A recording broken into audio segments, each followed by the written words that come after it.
सो hi guys, welcome back. इस series के 5 videos में से हम 2 वीडियो कर चुके हैं जिसमें हमने अप टू 22 तक केस सिनेरियो कर लिए हैं। आज हम 23 से 33 तक करेंगे, देन बाकी नेक्स्ट 2 वीडियोस जो कि मैं इसी वीक अपलोड कर दूंगा, हम करके अपनी पूरी केस सिनेरियो कंप्लीट करेंगे। So let's begin with this video. तो इसमें सबसे पहला हमारा जो केस है वो केस नंबर 22 है। तो हम देखते हैं केस सिनेरियो 22 में क्वेश्चन में मुझसे क्या क्या पूछा हुआ है, उसके अकॉर्डिंगली हम केस सिनेरियो को पढ़ेंगे। क्वेश्चन नंबर 1 में हमसे पूछता है वो हमें वैल्यू ऑफ टैक्सेबल सप्लाई निकालनी है सितंबर मंथ में, देख लेंगे हम। देन क्वेश्चन नंबर 2 में वो इनवर्ट सप्लाई की बात करता है। क्वेश्चन नंबर 3 में वो टाइम ऑफ सप्लाई का हमसे पूछता है कि टाइम ऑफ सप्लाई क्या होगी। उसके बाद हमारे क्वेश्चन नंबर 4 में वो इंटरेस्ट के बारे में पूछता है, ये भी हम देख लेंगे। देन फिफ्थ के अंदर वो पेनल्टी के बारे में पूछता है। तो एक बार हम केस सिनेरियो देख लेते हैं। केस सिनेरियो के अंदर बोला गया अभिव्यक्ति प्राइवेट लिमिटेड कंपनी है यानी बॉडी कॉर्पोरेट है, वो फूड प्रोडक्ट सप्लाई करती है, वेस्ट बंगाल में रजिस्टर है, मंथली फाइलर है। उसने कुछ अपना रेजिडेंशियल क्वार्टर्स दिए एम्प्लॉयज़ को जो कि प्लांट प्रमाइसिस के अंडर ही है। उसका जो एग्रीगेट टर्नओवर है पिछले फाइनेंशियल ईयर का वो 7.5 करोड़ है। और सितंबर की कुछ डिटेल्स दी हैं। सबसे पहले बोला है sale of super food product, note number 1, 60 lakh का उसने प्रोडक्ट सेल किया है। नोट नंबर 1 में उन्होंने क्या लिखा हुआ है कि उसमें से उसने कुछ जो सप्लाई है, टोटल 10,000 kg की जो सप्लाई है उसने वो गवर्नमेंट को करी है फॉर द रुपीज 3,50,000। क्यों उसने करी है? क्योंकि ताकि गवर्नमेंट आगे जो फ्लड अफेक्टेड वाले एरिया हैं उन लोगों को सब्सिडाइज रेट पे दे सके। तो गवर्नमेंट ने क्या किया, 10 रुपीज़ पर केजी के हिसाब से सप्लायर को सब्सिडी दी है। 10 रुपीज़ पर केजी के हिसाब से इनकी सब्सिडी बनती है 1 लाख रुपीज़ की। और क्वेश्चन के अंदर दिया हुआ है कि इन्होंने सब्सिडी जो ऊपर 60 लाख की सेल है ये इसके अंदर कंसिडर नहीं करी हुई है। कंसिडर नहीं करी हुई तो हम कंसिडर कर लेते हैं, बिकॉज जो गवर्नमेंट सब्सिडी होती है वैल्यू सप्लाई का पार्ट नहीं बनती है। सेक्शन 15 के अंदर एक्सेप्शन है कि जनरली जो सब्सिडी होती है वो आपकी वैल्यू सप्लाई का पार्ट बनती है, बट कोई सब्सिडी गवर्नमेंट ने दी है तो वो पार्ट नहीं बनती। तो यहाँ पे जो मेरी वैल्यू सप्लाई आ जाएगी 59 लाख आ जाएगी, प्लस मेरी आउटवर्ड ट्रांजेक्शन है टैक्सेबल है और नॉर्मल केस है फॉरवर्ड चार्ज के अंदर मेरी टैक्स हो जाएगी। और ये यहाँ पे हमने लिखा है 59 लाख जो आपको पे करे। 59 लाख का जो केस है वो यहाँ पे वैल्यू सप्लाई बन जाएगा। उसके बाद सेकंड ट्रांजेक्शन है आपकी purchase of raw material from the market. तो ये आपकी इनवर्ट ट्रांजेक्शन है, ये भी टैक्सेबल है, फॉरवर्ड चार्ज के अंदर टैक्स हो जाएगी। देखते हैं आईटीसी वगैरह का कुछ क्वेश्चन तो था नहीं वैसे। Rent receipt from its employees for residential quarter allotted to them for residence. तो इसमें एक एग्जाम्पशन होती है कि अगर रेंटिंग ऑफ रेजिडेंशियल ड्वेलिंग कर रहे हो to any person other than registered person तो वो एग्जाम्प्ट होती है। तो यहाँ पे एम्प्लॉयज रजिस्टर्ड तो होंगे नहीं, मोस्ट रीजनेबल प्रिजम्पशन यही आप लगाओगे, तो उस बेसिस पे चलते हुए ये एग्जाम्प्ट हो जाएगा। सो देयरफॉर ये हमारी आउटवर्ड है बट ये एग्जाम्प्ट सप्लाई है। Electricity charges paid to West Bengal electricity board 1,60,000, ये मेरी इनवर्ट ट्रांजेक्शन है, प्लस इलेक्ट्रिसिटी तो एग्जाम्प्ट होती है तो एग्जाम्प्ट है। Security services provided by messrs Suraksha security या पार्टनरशिप फर्म 1 लाख। तो अगर सिक्योरिटी सर्विस कोई भी body other than body corporate अगर रजिस्टर्ड पर्सन को देती है तो उसके ऊपर आपका आरसीएम लगता है। तो यहाँ पे सर्विस प्रोवाइड करिए पार्टनरशिप फर्म ने यानी अदर देन बॉडी कॉर्पोरेट है, देयरफॉर यहाँ पे आपका आरसीएम लग जाएगा। और recipient being us are registered. Then second इसमें अगली ट्रांजैक्शन है interest on delayed payment collected from customer. So customer से अगर आप डिलेड पेमेंट के लिए इंटरेस्ट कंसिडर करते हो तो वो जो ओरिजिनल सप्लाई थी उसका ही पार्ट माना जाता है और टैक्सेबल होता है जिस मंथ में रिसीव हुआ है उस मंथ में। तो यहाँ पे आउटवर्ड ट्रांजेक्शन रहेगी taxable forward charge. Interest receive from fix deposit in a bank, तो इंटरेस्ट इनकम जो हमारी होती है बैंक से डिपॉजिट वगैरह वाली वो हमारी एग्जाम्प्ट होती है तो एग्जाम्प्ट हो जाएगा। उसके बाद payment to Kolkata chamber of commerce non body corporate towards sponsorship for investor summit. तो एक इन्वेस्टर समिट हुआ था जो कि आपका ये नॉन बॉडी कॉर्पोरेट है, कोलकाता चैम्बर ऑफ कॉमर्स उसने ऑर्गेनाइज किया था, इसकी हमने स्पॉन्सरशिप फीस दी है। तो अगर कोई भी person other than body corporate अगर स्पॉन्सरशिप सर्विसेज देता है टू एनी बॉडी कॉर्पोरेट या और to a partnership firm then उसके ऊपर आरसीएम लगता है। तो यहाँ पे हम जो है हम तो body corporate recipient body corporate है, सप्लायर नॉन बॉडी कॉर्पोरेट है, देयरफॉर यहाँ पे आरसीएम लगेगा। Licence fee paid to food and safety standard authority of India. तो एफएसएसआई एक अथॉरिटी होती है जो कि फूड सेफ्टी एक्ट के अंदर बनी होती है। तो ये गवर्नमेंट नहीं होती, ना ही सेंट्रल गवर्नमेंट होती, ना ही स्टेट गवर्नमेंट होती, ना ही लोकल अथॉरिटी होती है, ना ही यूनियन टेरिटरी होती। तो इस केस में क्या होता है बेसिकली, जो ये वाला केस होता है एफएसएसआई वाला, सॉरी ये वाला केस जो होता है इसमें स्टैट्यूटरी बॉडी होता है। जो आरसीएम एंट्री लगती है वो सिर्फ गवर्नमेंट के ऊपर लगती है, स्टैट्यूटरी बॉडी के ऊपर नहीं लगती। तो सिंस ये गवर्नमेंट बॉडी है और ये आपकी स्टैट्यूटरी बॉडी है, गवर्नमेंट नहीं है, देयरफॉर यहाँ पे आरसीएम नहीं लगेगा, यहाँ पे फॉरवर्ड चार्ज के अंदर टैक्स पे करेगा, यानी वो अपना आप टैक्स पे करेंगे। लीगल फी पे की है आपने ध्रुव बैनर्जी को, तो लीगल फीस के ऊपर आपकी एग्जाम्पशन होती है अगर आपका पिछले प्रीसीडिंग फाइनेंशियल ईयर का जो टर्नओवर है वो रजिस्ट्रेशन थ्रेशोल्ड के विद इन होता है। तो इस केस में तो हमें दिया 7.5 करोड़ है, तो रजिस्ट्रेशन थ्रेशोल्ड से ज़्यादा, तो देयरफॉर इस पे टैक्स लगेगा, प्लस लीगल सर्विसेज के ऊपर आरसीएम में टैक्स लगता है, तो हम आरसीएम में टैक्स पे करेंगे।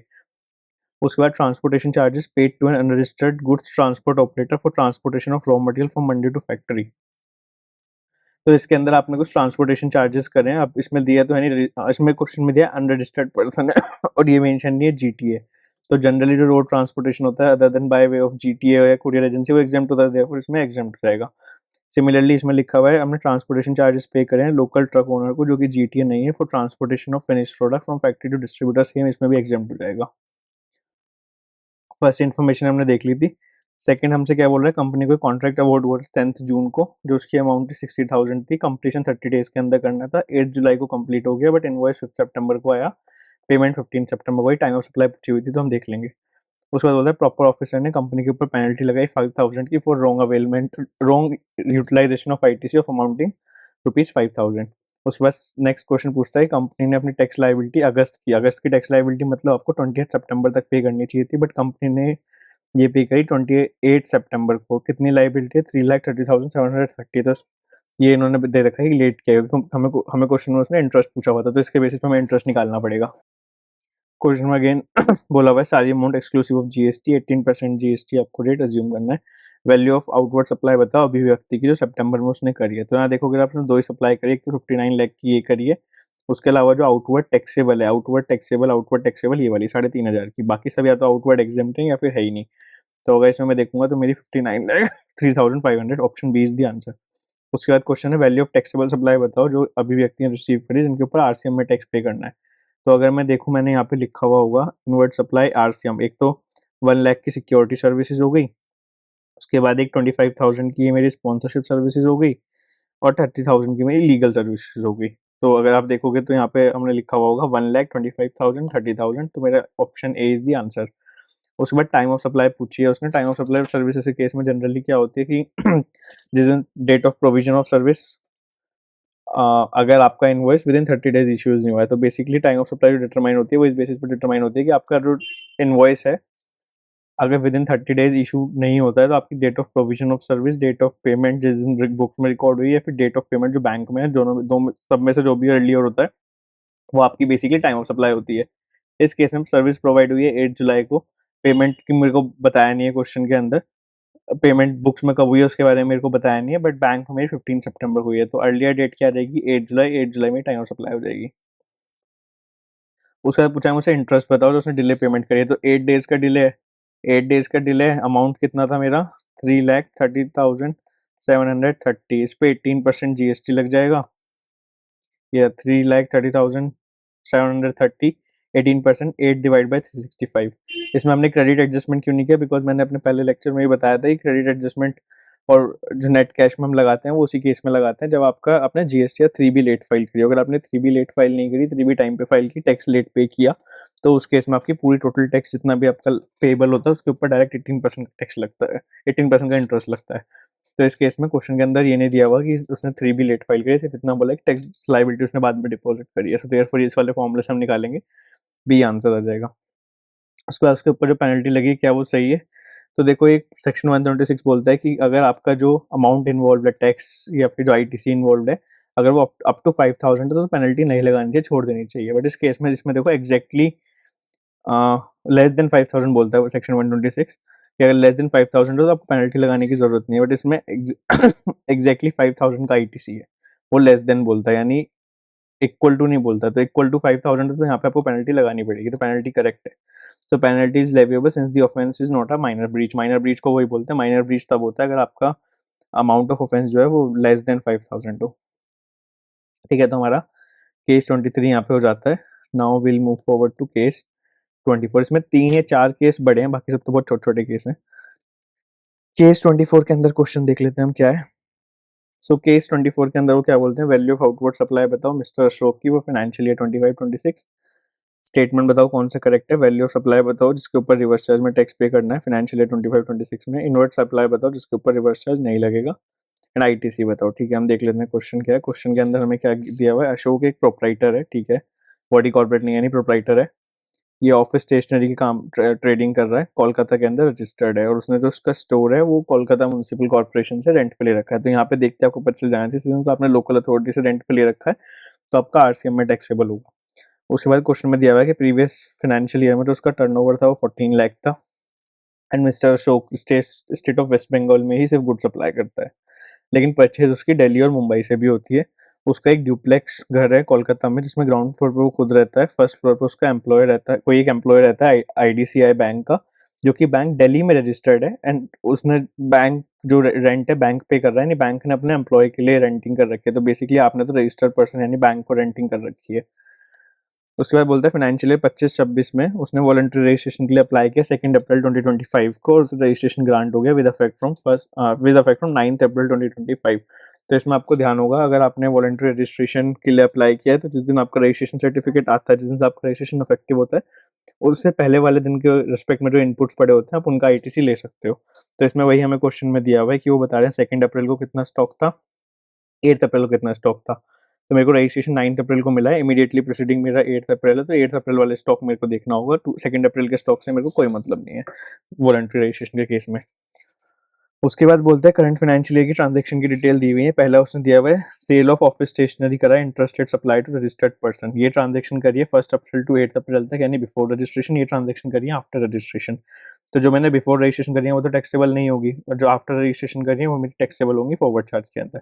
Similarly sale of office stationery item करिए interested supply to unregistered person, similar situation. जब तक मैं रजिस्टर्ड नहीं था यानी 8 अप्रैल तक non taxable, from 9 April it's taxable. तो फॉरवर्ड चार्ज के अंदर लीगल फी पे करिए मैंने एडवोकेट को कोलकाता को, कब पे करिए, रजिस्टर्ड होने के बाद पे करिए। तो मेरा पिछले साल का टर्नओवर अगर देखोगे तो 20 लाख से कम था, यानी मेरे ट्रेडिंग ऑफ गुड्स का केस है ना, तो मेरा 40 लाख से कम था, यानी रजिस्ट्रेशन थ्रेशोल्ड से कम मेरा टर्नओवर था। तो अगर आपका रजिस्ट्रेशन थ्रेशोल्ड से कम टर्नओवर होता है पिछले साल का, तो इस साल अगर आप लीगल सर्विसेज लेते हो तो वो एग्जेम्प्ट होती है, देयरफॉर उसकी लीगल सर्विसेज एग्जेम्प्ट होंगी।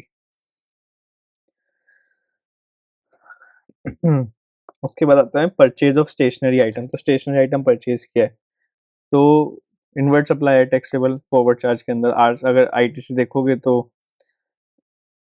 8 अप्रैल से पहले रजिस्टर्ड था नहीं, तो उसका आईटीसी ले नहीं पाएगा, प्लस जो भी स्टॉक में था उसका आईटीसी तो ले ही लिया, सेपरेट ट्रांजेक्शन्स का तो नहीं लेगा वो।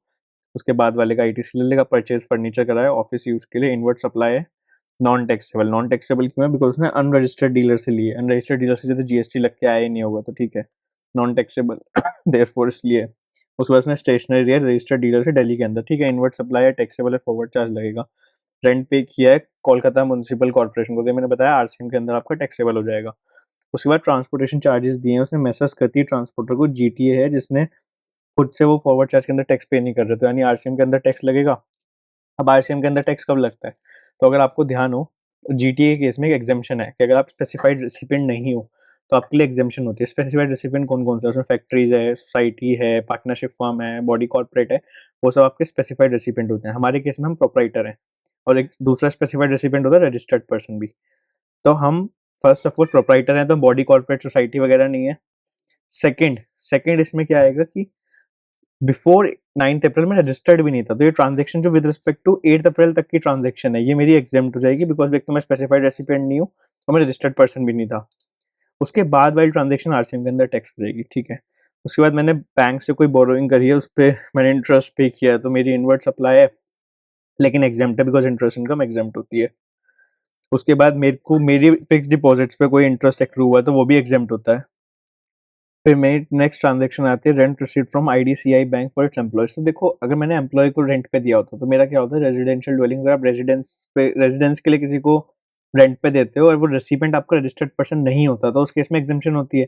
यहाँ पे क्वेश्चन में दिया हुआ है कि जो रेंट है वो रेंट किसने पे किया है, रेंट जो पे कर रहा है वो आईडीसीआई बैंक कर रहा है। तो रेसिपेंट की अगर आपको डेफिनेशन पता हो, वो बोलता है जहाँ पे consideration liable to be paid है, वहाँ पे जो पर्सन कंसिडरेशन पे करने के लिए लायबल है, मतलब जहाँ पे जिस सप्लाई के अंदर कंसिडरेशन पे होनी है वहाँ पे जो आपका रेसिपिएंट उसे मानेंगे हम जो कंसिडरेशन पे करने के लिए लायबल है। इस केस में बैंक लायबल है तो बैंक में रेसिपिएंट होगा, बैंक रजिस्टर्ड पर्सन है, दिल्ली के अंदर रजिस्टर्ड है, क्वेश्चन में दिया हुआ है, देयरफॉर मेरी एग्जाम्पशन नहीं होगी और उसके ऊपर जीएसटी लग जाएगा। प्लस अगर आप रेजिडेंशियल ड्वेलिंग करते हो रेंटिंग तो उसके ऊपर जो टैक्स लगता है वो आरसीएम के अंदर लगता है। तो देयरफॉर मैं being the supplier being renting of more property कर रहा हूँ, मेरे को टैक्स पे करने की जरूरत नहीं है, सामने वाला बैंक आरसीएम के अंदर टैक्स पे करेगा। उसके बाद इसमें दिया मिस्टर अशोक मुंबई गए थे बिजनेस मीटिंग के लिए और वहाँ पे होटल में स्टे करें, हमने बार बार देखा है कि नहीं मिल पाएगा, प्लेस ऑफ सप्लाई का इशू रहेगा। सारी अमाउंट एक्सक्लूसिव ऑफ जीएसटी है, कोई और आउटवर्ड इनवर्ड सप्लाई नहीं है, जीएसटी रेट मेरे को दिया हुआ है 12%। क्वेश्चन पूछे, सबसे पहले बताओ वैल्यू ऑफ आउटवर्ड सप्लाई कितनी होगी जिसपे उसे जीएसटी पे करना है। तो बिफोर रजिस्ट्रेशन वाली तो कोई होगी नहीं आउटवर्ड सप्लाई, अब हम आफ्टर रजिस्ट्रेशन वाली देख लेते हैं। तो एक तो 84 होगी और एक 14 होगी। इसके अलावा मेरी कोई और आउटवर्ड ट्रांजेक्शन टैक्सेबल है ही नहीं, तो 84 प्लस 14 98 लाख मेरी टैक्सेबल होगी। इसके बाद बताओ कौन सा स्टेटमेंट करेक्ट है। पहले इसने बोला mister Ashok can not opt to pay tax in financial year 26-27 under composition scheme under section 10(1) and 10(2) of the CGST act. Composition scheme की कंडीशन क्या होती है कि आपका प्रीसीडिंग ईयर का टर्नओवर जो है, या जो आपका इस साल का भी टर्नओवर है, बेसिकली पहले तो आपको प्रीसीडिंग ईयर चेक करना पड़ता है, प्रीसीडिंग ईयर का टर्नओवर 5 पॉइंट CR क्रॉस ना कर रहा हो, ठीक है। और ये कौन से फाइनेंशियल ईयर के लिए पूछ रहा है, 26-27 के लिए। हम कौन से फाइनेंशियल ईयर में है, पिछले साल 25-26 था, तो यानी हम अच्छा, तो हम हमारा क्वेश्चन में हम 25-26 में एग्जिस्टिंग है और ये आगे वाले साल के लिए पूछ रहे हैं। तो इसकी कंडीशन क्या होती है कि कंपोजिशन स्कीम की होती है कि जिस ईयर के लिए आप कंपोजिशन स्कीम ऑप्ट कर रहे हो उससे प्रीवियस ईयर में आपका टर्नओवर 1.5 करोड़ से ऊपर एक्सीड ना करता हो। तो अगर मैं 26-27 के लिए देख रहा हूँ तो मेरे को 25-26 का टर्नओवर देखना होगा। प्लस उसमें आपने पढ़ा होगा सेक्शन 10 के अंदर एक एक्सप्लेनेशन होता है, ठीक है। वो एक्सप्लेनेशन क्या बोलते हैं कि जब आप टर्नओवर की लिमिट चेक कर रहे हो, जब आप एलिजिबिलिटी चेक कर रहे हो कंपोजिशन सप्लाई की, मैं कंपोजिशन सप्लाई के लिए एलिजिबल हूँ भी या नहीं हूँ, तब आपको जो टर्नओवर देखना है ना उसके अंदर 2 पार्ट इंक्लूड होंगे। एक तो 1 अप्रैल से लेके जिस दिन तक आप रजिस्टर्ड नहीं थे उस दिन तक का टर्नओवर भी आप इंक्लूड करो, उसके बाद का तो करोगे ही करोगे। तो आपको दोनों टर्नओवर इंक्लूड करने पड़ेंगे, अनरजिस्टर्ड रजिस्टर्ड दोनों वाले। फिर आप देखोगे 1.5 करोड़ की लिमिट क्रॉस हो रही है या नहीं हो रही। लेकिन इसमें अगर कोई आपका इनकम ऐसी है, इंटरेस्ट इनकम है, उससे आप जो एग्जाम सप्लाई होती है उसे आप, क्योंकि एग्रीगेट टर्नओवर में एग्जाम सप्लाई तो इंक्लूड होती है, बट एक्सप्लेनेशन बोलता है कि इंटरेस्ट इनकम वाली एग्जाम सप्लाई है तो उसे आप इस टर्नओवर में कंसिडर मत करो। इसके बाद जब आप टैक्स पे करते हो, टैक्स पे करने के लिए जो आप टर्नओवर निकालते हो कंपोजिशन स्कीम के अंदर, तो उसके लिए वो बोलते हैं कि जितने आप अनरजिस्टर्ड थे वो वाले टर्नओवर पे टैक्स पे करने की जरूरत नहीं है, जो बाद वाला टर्नओवर उस पे पे करना है। उसमें भी जो इंटरेस्ट एग्जाम सप्लाई है, इंटरेस्ट वाली एग्जाम सप्लाई है, उस पे पे करने की जरूरत नहीं है। तो इस केस में मेरे को 1 अप्रैल से लेके पूरे फाइनेंशियल ईयर का टर्नओवर देखना पड़ेगा। अगर वो 1.5 CR क्रॉस कर रहा होगा तो मैं इसमें एलिजिबल कंपोजिशन स्कीम के लिए नहीं रहूंगा। तो अगर मैं टर्नओवर देखूं तो 84 प्लस 3 87 और 16 ही हो गया, तो 84 प्लस 3 प्लस 2 प्लस 14। इसके अलावा ये मेरी इनवर्ट सप्लाई है, ये मेरी इनवर्ट है, ये मेरी इनवर्ट है, ये मेरी इनवर्ट है, ये मेरी इनवर्ट है, ट्रांसपोर्टेशन इनवर्ट, इंटरेस्ट ये वाली मेरी आउटवर्ड है, बट ये इंक्लूड नहीं करनी होती, मैंने बताया। और रेंट रिसीव मेरी आउटवर्ड है, तो 2.4 ये हो गया। तो मेरा टोटल जो आएगा वो 104.5.4 आएगा, तो यानी 1.5 करोड़ से कम है तो मैं एलिजिबल हूँ। तो इसलिए हम ऑप्शन कर देंगे Mr Ashok is entitled to take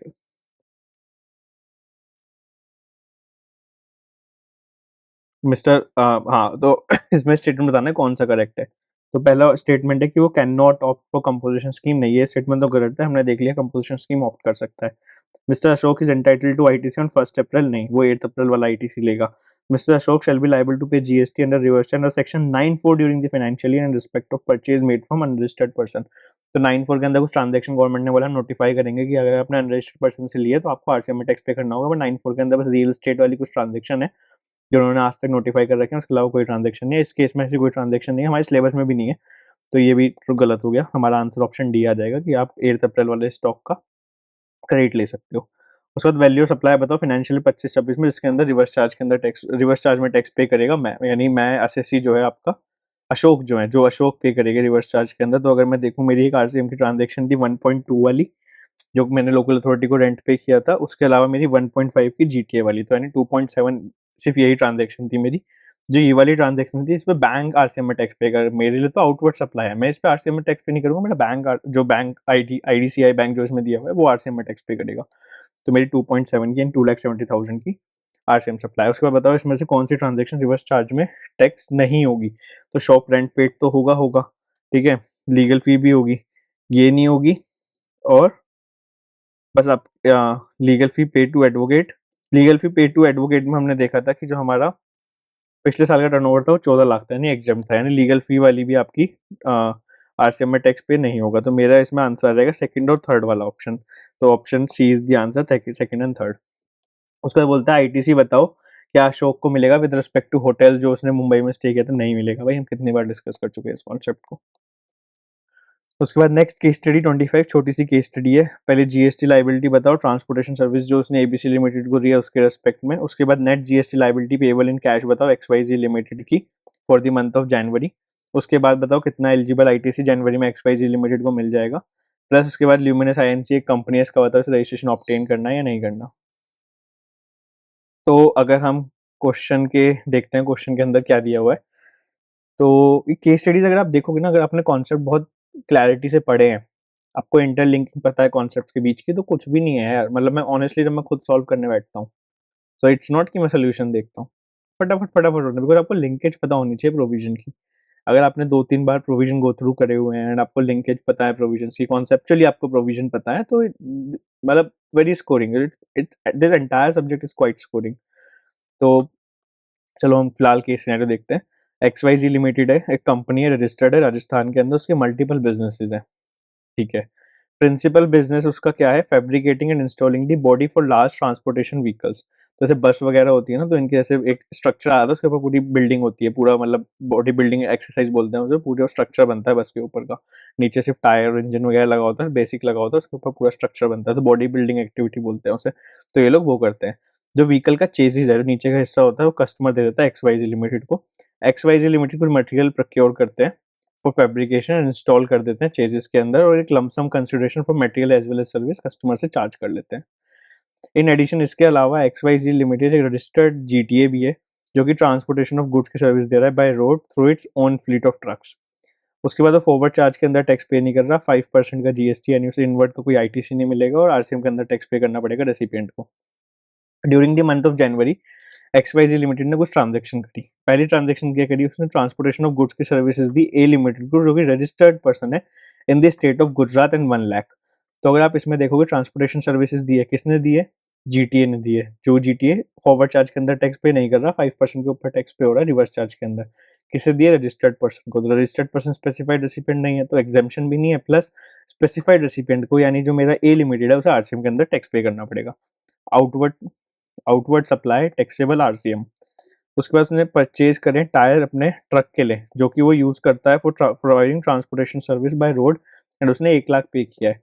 तो मैंने टायर लिए अपने ट्रक के लिए। ट्रक को मैं किस लिए यूज करता हूँ? अपने ट्रांसपोर्टेशन सर्विसेज देने के लिए। मेरी ट्रांसपोर्टेशन सर्विसेज क्या है? मैं जीटीए के अंदर सर्विसेज देता हूँ, उनके ऊपर टैक्स रेट क्या है? 5%। तो आपने पढ़ा होगा जीटीए 5% पे टैक्स लगाता है, या उसके आरसीएम में रेसिपिएंट को 5% पे टैक्स पे करना होता है, तो जीटीए को इनपुट्स का या कैपिटल गुड्स का, इनपुट सर्विसेज का उसे क्रेडिट नहीं मिलता। तो इनपुट और इनपुट सर्विसेज का बेसिकली। तो इस केस में अगर आप देखोगे तो उसने टायर जो परचेज करे हैं वो किस सप्लाई के लिए परचेज करें? जीटीए वाली सप्लाई के लिए। सो देयरफॉर उसे जीटीए वाली सप्लाई के रिस्पेक्ट में जो इनपुट है उनका आईटीसी नहीं मिलेगा। तो ये आपकी इनवर्ट सप्लाई है, इसके अंदर जीटीए टैक्स पे करेगा बट लाइक फॉरवर्ड चार्ज के अंदर, बट इसके ऊपर उसे आईटीसी नहीं मिलेगा। तो इनवर्ट है, टैक्सेबल है, फॉरवर्ड चार्ज में जीटीए टैक्स पे करेगा और आईटीसी उसे अवेलेबल नहीं मिलेगा, बिकॉज 5% का रेट आपने अडॉप्ट किया हुआ है। उसके बाद जीटीए ने एक मशीनरी ली है एडवांस टेक्नोलॉजी के साथ फैब्रिकेशन बिजनेस 50 लाख रुपीज के लिए। फैब्रिकेशन बिजनेस में मेरा टैक्सेबल बिजनेस है, वहाँ तो 5% वाला कोई कॉन्सेप्ट ही नहीं है। एयरफोर्स मशीनरी मुझे पूरा क्रेडिट मिल जाएगा। उसके बाद एक्सवाईजी लिमिटेड ने इंजीनियरिंग सर्विसेज लिए उसके फैब्रिकेशन बिजनेस के लिए through electronic mode from Lummus INC company located in Italy. Consideration payable was 15 lakh, ठीक है। इलेक्ट्रॉनिक मोड से लिए, लेकिन सर्विस किसके लिए? फैब्रिकेशन बिजनेस के लिए, ठीक है। उसके बाद सर्टेन गुड्स उसने क्या करें फैब्रिकेशन बिजनेस के लिए? उसने बाहर रिपेयर वर्क के लिए भेजे थे, और वहाँ पे रिपेयर वर्क ल्यूमस ने किया है। Consideration paid is 5 lakh. तो अगर आपने पढ़ा हुआ अगर कोई भी सर्विसेज ऐसी है जिसके लिए physical presence of goods required है, तो जहाँ पे वो सर्विस एक्चुअली परफॉर्म हो रही है वो आपकी बेसिकली वो होती है प्लेस ऑफ सप्लाई। तो इस केस में सिंस गुड्स मेरे बाहर गए हैं, बाहर मेरी सर्विसेज परफॉर्म हो रही है, तो मेरी प्लेस ऑफ सप्लाई आपकी आउटसाइड इंडिया हो जाएगी। एंड विद रिस्पेक्ट टू जो 15 लाख वाला, यहाँ पे आप इलेक्ट्रॉनिक सर्विस दे रहे हो बट मेरे गुड्स यहाँ प्रेजेंट है, तो यहाँ पे मेरी प्लेस ऑफ सप्लाई क्या हो जाएगी? जहाँ मेरे गुड्स प्रेजेंट है इंडिया में, तो विद रिस्पेक्ट टू 15 लाख मेरी प्लेस ऑफ सप्लाई इंडिया में हो जाएगी। तो यहाँ मेरा पहले वाले केस में 15 लाख मेरा इम्पोर्ट ऑफ सर्विस बन जाएगा, इसके ऊपर आरसीएम में टैक्स पे होगा। 5 लाख तो मेरी प्लेस ऑफ सप्लाई बाहर है, सप्लायर भी बाहर है, तो इंडिया के अंदर टैक्स ही नहीं होगी, ठीक है। उसके बाद आपने क्या किया है, ट्रांसपोर्टेशन ऑफ गुड्स सर्विसेज दिए एबीसी लिमिटेड एक कंपनी को, जो कि रिलेटेड पार्टी है। 5 लाख के लिए आपने 5 लाख रिसीव किया है, but arms length price 7 lakh है। रिलेटेड पार्टी है, ठीक है, देख लेंगे। आउटवर्ड है, पहली बात जीटी है तो आरसीएम के अंदर टैक्स पे होगा, और रिलेटेड पार्टी है तो रिलेटेड पार्टी कोई भी वैल्यू अडॉप्ट कर सकती है। बोल दो यहाँ 5 लाख आपको दी हुई है क्वेश्चन के अंदर। XYZ लिमिटेड ने स्क्रैप सेल किया है फैब्रिकेशन बिजनेस का, 5 लाख, ठीक है। आउटवर्ड है, फॉरवर्ड चार्ज में टैक्स पे हो जाएगा। आपने कुछ परचेज किए हैं goods for fabricating business 10 lakh के लिए, जिसमें से 1 लाख के स्टोलन हो गए, तो आपको क्रेडिट कितने मिलेगा, सिर्फ 9 लाख के ऊपर क्रेडिट मिल पाएगा। उसके बाद आपको एडवांस मिला है 10 लाख का फैब्रिकेशन बिजनेस के लिए, 3 lakh toward transportation of goods मिले हैं registered GT in the state of Madhya Pradesh. तो अगर आउटवर्ड देखोगे तो 10 लाख का जो मैंने फैब्रिकेशन बिजनेस के लिए एडवांस लिया है, सर्विस का एडवांस लिया है मैंने, सर्विस के एडवांस पे टैक्स लगता है, सर्विस के एडवांस के ऊपर मेरा फॉरवर्ड चार्ज में टैक्स पे हो जाएगा। और 3 लाख जीटीए सर्विसेज मैंने दी है। और जीटी सर्विस क्या होती है, आरसीएम के अंदर टैक्स होगी, सामने वाली पार्टी खुद टैक्स पे करेगी, मुझे फॉरवर्ड चार्ज नहीं लगेगा। कोई ओपनिंग बैलेंस नहीं है, exclusive of GST, inward and outward supply 18% पे टैक्सेबल है, except for transportation service. GST liability बताओ जो उसने एबीसी लिमिटेड को ट्रांसपोर्टेशन गुड्स सर्विस दी है। तो रजिस्टर्ड पर्सन है एबीसी लिमिटेड, तो आरसीएम में टैक्स होगी, तो हमारी यानी एक्सवाईजी लिमिटेड तो कोई लाइबिलिटी नहीं है, नील। उसके बाद जीएसटी लाइबिलिटी बताओ पूरे मंथ जनवरी में कितनी पेबल होगी कैश। सबसे पहले हम आउटवर्ड लाइबिलिटी निकालेंगे इसकी, जो इसे खुद पे करनी है। आउटवर्ड लाइबिलिटी में देखो, ये तो आरसीएम में ये नहीं लगेगा, ये इनवर्ड सप्लाई है, ये इनवर्ड सप्लाई है, ये इनवर्ड है, ये इनवर्ड है, ये आउटवर्ड है, लेकिन ये भी आरसीएम में टैक्सेबल है। उसके अलावा आपकी ये वाली एक सप्लाई है 5 लाख की, जो आउटवर्ड एफसीएम में लगेगी। उसके अलावा 10 लाख की, टोटल सप्लाई मेरी सिर्फ 15 लाख की है, तो 15 लाख के ऊपर मेरा तो 5 लाख प्लस 10 लाख, 15 लाख इंटू 18%, 2,70,000 की मेरी आउटवर्ड लाइबिलिटी बनती है। अब हम देखते हैं हमें आईटीसी कितना मिलेगा। तो एक तो आईटीसी मिलेगा हमें ये वाला मशीन वाला 50 लाख के ऊपर आईटीसी मिलेगा। उसके बाद जो मैं आरसीएम में 15 लाख पे टैक्स पे कर रहा हूँ, इसका आईटीसी मिलेगा मेरे को। उसके बाद ये मैं डिस्कस दोबारा नहीं कर रहा, बिकॉज ट्रांजेक्शन वाइज हमने डिस्कस किया है। ये जो मैं इनवर्ट के अंदर 9 लाख पे आईटीसी टैक्स पे कर रहा हूँ, इसका आईटीसी मिलेगा, ठीक है। तो 9 लाख और आपका 50 लाख और आपका 15 लाख। तो अगर मैं देखूँ 50 लाख, 15 लाख, 9 लाख, 18% करें तो इतना आईटीसी मिल जाएगा। तो देखो मेरा आईटीसी है 13.32 लैक्स और मेरा आउटवर्ड है 2.7। तो आउटपुट सप्लाई के रेस्पेक्ट में तो कुछ कैश में नहीं जाएगा। नाउ आरसीएम के केस में तो कैश में पे करना पड़ेगा, आईटीसी नहीं जाएगा। तो हम देखते हैं आरसीएम लाइबिलिटी कितनी है।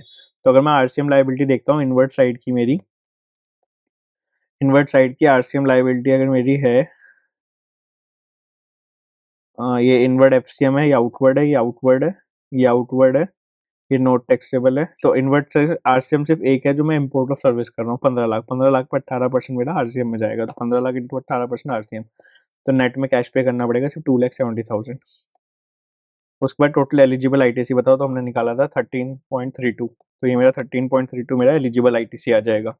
उसके बाद बोलता है कि ल्यूमिनस कंपनी, जो एक बाहर कंपनी लोकेटेड थी ल्यूमस, whether it's required to obtain a registration in India to discharge GST liability. If yes, compute the amount of GST liability to be discharged by it in the month of January. नहीं चाहिए registration, because वो तो India में registered person को services दे दिया, अगर non resident taxable person को non online taxable recipient को दे रही होती, नॉन टैक्सेबल ऑनलाइन रेसिपेंट को अगर दे रही होती, तो उस केस में आपको रजिस्ट्रेशन लेना पड़ता। बट आप तो सर्विसेज दे रहे हो एक रजिस्टर्ड एंटिटी को, तो वो तो इम्पोर्ट में आरसीएम में पे होता है, तो आपको रजिस्ट्रेशन लेने की सप्लायर को जरूरत नहीं है। तो उसे रजिस्ट्रेशन लेने की जरूरत नहीं, बिकॉज उसकी जीएसटी लाइबिलिटी नील है। Now will go to case scenario 26। Case scenario 26 में पहला क्वेश्चन क्या है कि उसने कुछ स्टेटमेंट दिया, बताना है सही है गलत है। कुछ उसने ट्रांजेक्शन बताई है, हाँ आपको बेसिकली कुछ ई इनवॉइसिंग रिलेटेड क्वेश्चन पूछा है, वो आपको बताना है। इनवर्ट सप्लाई बताना है कि उस पर रिवर्स चार्ज में टैक्स पे होगा दिसंबर के अंदर, कितना आईटीसी दिसंबर में एलिजिबल है वो बताना है। जीएसटी पेबल इन कैश बताना है, अज्यूमिंग अगर आप नो आईटीसी लेते हो। और पेनल्टी बतानी है for failure to display GSTN. इसमें अगर मैं क्वेश्चन देखूं, भक्ति एमसन से कोलकाता की फॉर्म है, पार्टनरशिप फॉर्म है, जो कि जीएसटी के अंदर रजिस्टर्ड है। वो इलेक्ट्रॉनिक गुड्स में डील करती है, इलेक्ट्रॉनिक गुड्स की सप्लाई करती है, और वो सर्विसेज भी देती है repair and maintain of set goods के। उसका एग्रीगेट टर्नओवर पिछले फाइनेंशियल ईयर का 4.2 CR था, और उसने कुछ दिसंबर की आपको ट्रांजेक्शन दी है, पहले आउटवर्ड सप्लाई फिर इनवर्ड सप्लाई। आउटवर्ड सप्लाई में उसने बोला supply of goods to unregistered person residing in and around Kolkata. मेरे को फर्क ही नहीं पड़ता, आउटवर्ड सप्लाई है, फॉरवर्ड चार्ज के अंदर टैक्स हुआ। Supply of goods unregistered person forward charge, supply of goods to registered dealer forward charge, repair and maintain service forward charge. चारों ट्रांजेक्शन मेरी फॉरवर्ड चार्ज के अंदर टैक्स हो जाएंगी। उसके बाद purchase of TV sets from registered dealer interstate supply during unloading of set TV, one TV costing 25,000 were damage but the dealer refuse to replace. तो मैंने टोटल 30 लाख के टीवी खरीदे, 25,000 का डैमेज हो गया, तो मेरे को टैक्स तो पूरे पे होगा 30 लाख पे, मेरे को आईटीसी सिर्फ मिलेगा 29.75 का, 0.25 का मेरे को आईटीसी नहीं मिलेगा। उसके बाद रेफ्रिजरेटर परचेज करें रजिस्टर्ड डीलर से, तो आईटीसी मिल जाएगा पूरा, इन्वर्टर टैक्सेबल एफसीएम पूरा आईटीसी मिल जाएगा। उसके बाद मैंने वॉशिंग मशीन परचेज करी अनरजिस्टर्ड डीलर से, अनरजिस्टर्ड डीलर से करी तो टैक्स लग के आया ही नहीं होगा, तो आईटीसी का क्वेश्चन ही नहीं आता, तो इन्वर्ट सप्लाई नो जीएसटी। उसके बाद ट्रांसपोर्टेशन चार्जेस पे करें ऑन लॉजिस्टिक को, जो कि अनरजिस्टर्ड जीटी है, तो मैं रजिस्टर्ड हूँ, अनरजिस्टर्ड जीटी से सर्विस ले रहा हूँ, तो मेरे को एफसीएम आरसीएम के अंदर टैक्स पे करना पड़ेगा, तो इन्वर्ट टैक्सेबल आरसीएम और पूरा आईटीसी मिल जाएगा, कोई डिस्प्यूट नहीं है आईटीसी का तो इस पे। उसके बाद मैंने स्टार सिक्योरिटी सर्विसेज एक बॉडी कॉर्पोरेट है, इससे मैंने इसे पेमेंट करी, तो नहीं इससे सर्विस ली होगी। तो सप्लायर कौन है? Body corporate. Supplier body corporate, तो आरसीएम नहीं रहेगा, एफसीएम के अंदर टैक्स होगी, तो इसलिए यहाँ पे आरसीएम नहीं लगेगा, तो अब सप्लायर अपना आप टैक्स पे करेगा। मैं तो जो टैक्स पे करके आया हूँ, और एक्चुअली सप्लायर भी टैक्स पे नहीं करेगा बिकॉज वो अनरजिस्टर्ड है, तो सिंस बॉडी कॉर्पोरेट नहीं है तो आरसीएम नहीं लगेगा, प्लस वो खुद भी अनरजिस्टर्ड है तो वो भी टैक्स पे नहीं करेगा। Loading and unloading charges labour को पे करें, तो अगर क्वेश्चन में दिया नहीं तो मैं अनरजिस्टर्ड मानूंगा, तो कोई जीएसटी नहीं लगेगा। उसके बाद कोलकाता म्यूनसिपल कॉर्पोरेशन को मैंने रेंट पे करा है, शॉप रेंट, तो ये हमने बताया कितनी बार देख चुके हैं, आरसीएम के अंदर टैक्सेबल होता है, आईटीसी पूरा मिल जाएगा मुझे। सीनियर एडवोकेट है कोलकाता हाई कोर्ट को, उन्होंने लीगल फीस दिया, तो क्या एग्जाम्पशन मिलेगी? नहीं मिलेगी, बिकॉज पिछले साल का टर्नओवर मेरा 4.2 CR था, तो लेकिन इस साल मेरे को आरसीएम में टैक्स पे करना पड़ेगा, मेरे को आईटीसी पूरा मिल जाएगा। उसके बाद कुछ एडिशनल इन्फॉर्मेशन दे रखेंगे, असिस्टेंट कमिश्नर ने शो कॉज नोटिस दिया, क्यों दिया? भक्ति एंड सन्स ने अपना रजिस्ट्रेशन सर्टिफिकेट डिस्प्ले पर नहीं लगा रखा था। भक्ति एंड सन्स ने बोला कि display of GST to general public is not mandatory, therefore हमने नहीं लगा रखा।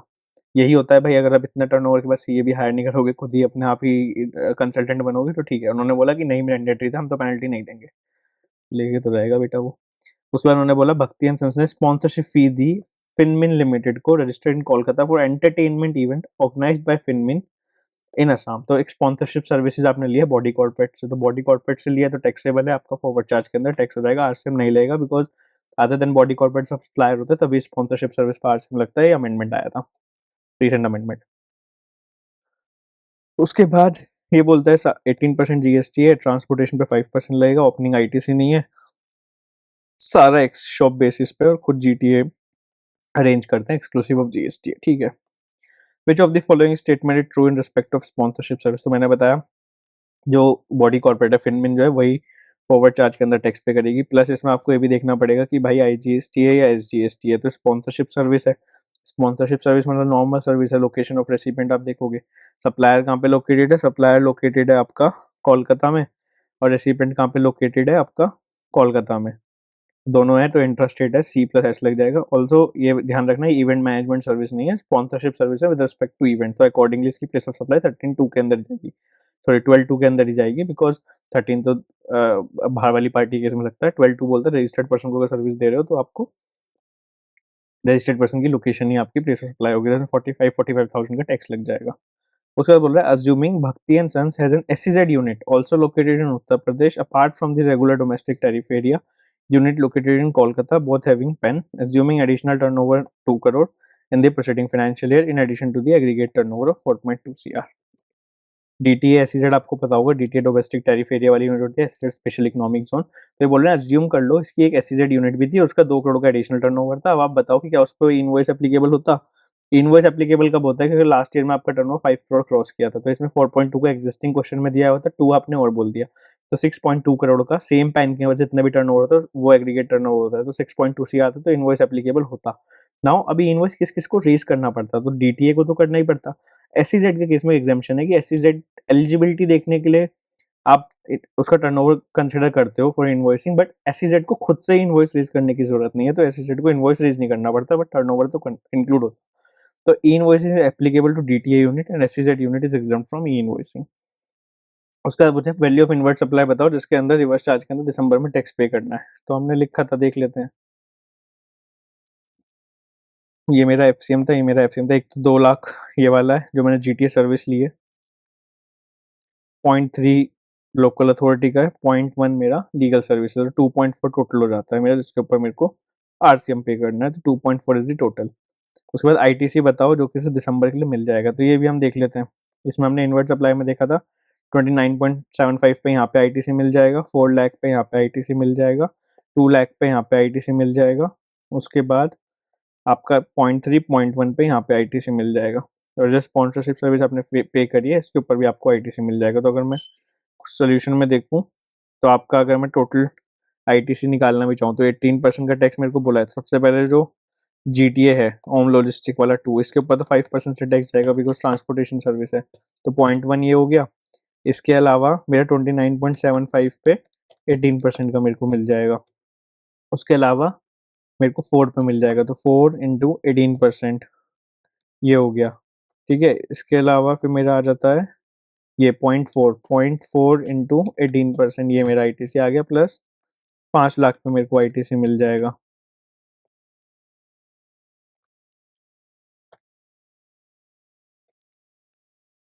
तो ये करके मेरा आंसर आ जाएगा आपका 624,700।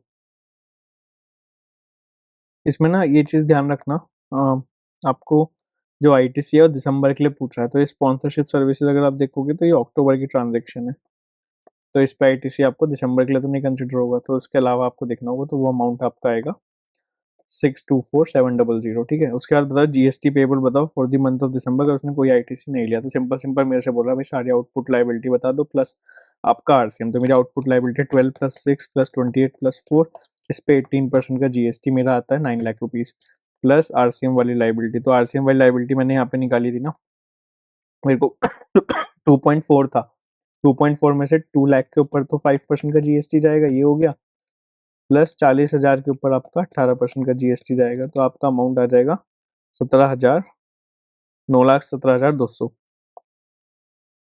RCM 17,200, FCM 9 lakh. ठीक है, उसके बाद बोला पेनल्टी बताओ। तो भाई अगर आप जीएसटी, आपको रूल्स बोलते हैं कि जो जीएसटी रजिस्ट्रेशन होगा वो आपको डिस्प्ले करना है अपने बिजनेस प्रमाइसिस पर। अगर आप नहीं करते तो आपको ऊपर जनरल पेनल्टी लगेगी अंडर सेक्शन 125, 25,000। तो आपका सी आंसर आ जाएगा, पेनल्टी लग जाएगी आपके ऊपर। उसके बाद केस सिनेरियो नंबर 27 का पहला क्वेश्चन क्या है, आईटीसी बताओ जो इलेक्ट्रॉनिक क्रेडिट लेजर में जाएगा फाइनेंशियल ईयर 22-23 के लिए। अमाउंट ऑफ जीएसटी बताओ जो आपने मशीनरी पे पे किया जो कि इलेक्ट्रॉनिक क्रेडिट लेजर में नहीं गया 22-23 में, 23-24 में, 24-25 में। इनएलिजिबल आईटीसी बताओ with respect to machine Y. Time period बताओ कॉमन क्रेडिट कब तक रिवर्स करना होता है। अमाउंट ऑफ कब तक कंप्यूट करना पड़ता है। कॉमन क्रेडिट बताओ मशीनरी वाई के रिस्पेक्ट में। तो अगर मैं देखूँ वरुण एसोसिएट्स क्या है, एक सप्लायर है, रजिस्टर्ड है जीएसटी के अंदर, दिल्ली के अंदर, मैन्युफैक्चर करता है प्रोडक्ट ए टैक्सेबल है, प्रोडक्ट बी भी बनाता है, प्रोडक्ट बी एग्जेम्प्ट है। उसके अलावा वो प्रोडक्ट सी भी बनाता है, प्रोडक्ट सी आपका टैक्सेबल है और वो एक्सपोर्ट करता है एलयूटी के अंदर। उसके बाद उससे कुछ आपको ट्रांजेक्शन दी गई है, उसने कुछ मशीन परचेज करी है, मशीन एक्स, जो कि एक्सक्लूसिवली प्रोडक्ट ए के लिए यूज होती है यानी exclusively for taxable. Machine Y दे रखी है जो कि exclusively for product B use होती है, exclusively for exempt. Machine Z दे रखी है जो एक्सक्लूसिवली जीरो रेटेड प्रोडक्ट यानी प्रोडक्ट सी के लिए यूज होती है। 1 अप्रैल को वरुण एसोसिएट्स ने मशीन वाई जो एक्सक्लूसिवली एग्जाम्ड हो रही थी उसे अब टैक्सेबल में लिया है, तो अब उसे कॉमन यूज में लिया, मतलब प्रोडक्ट ए भी बनाएगा, तो जो आपकी एक्सक्लूसिवली एग्जाम्ड थी अब वो कॉमन हो गई। तो इस केस में हमसे रिलेटेड प्रोविजन पूछेगा सेक्शन 18 यहाँ पे लगता है कि अगर आप एक्सक्लूसिवली एग्जाम्ड से टैक्सेबल में लेके कॉमन यूज में लेके जा रहे हो, प्लस रूल 43। तो सारी परचेज इंटरस्टेट है, आईजीएसटी लगा 18% का, बाकी सारी कंडीशन सेटिस्फाइड है, डेप्रिसिएशन उसने क्लेम नहीं करा। सबसे पहले आप आईटीसी बताओ जो आपका इलेक्ट्रॉनिक क्रेडिट लेजर में जाएगा 22-23 के अंदर। तो 22-23 मैंने कौन कौन सी मशीन परचेज करी है, मशीन एक्स परचेज करी है मैंने, बस मशीन एक्स परचेज करी है, 23-24 में करी है, 24-25 में करी है। तो 10 लाख ये तो एक्सक्लूसिव टैक्सेबल है, इस पर तो मेरे को क्रेडिट मिल जाएगा। तो 18% के हिसाब से 1,80,000 मेरा क्रेडिट लेजर में जाएगा मशीन एक्स का। उसके बाद बोल रहा है अमाउंट ऑफ जीएसटी बताओ जो कि आपने मशीनरी पे पे किया जो कि इलेक्ट्रॉनिक क्रेडिट लेजर में नहीं गया 22-23 में, 23-24 में और 24-25 में। तो अगर मैं आपका 22-23 का देखूं, फिर 22-23 में मेरी कौन कौन सी मशीन परचेज हुई है,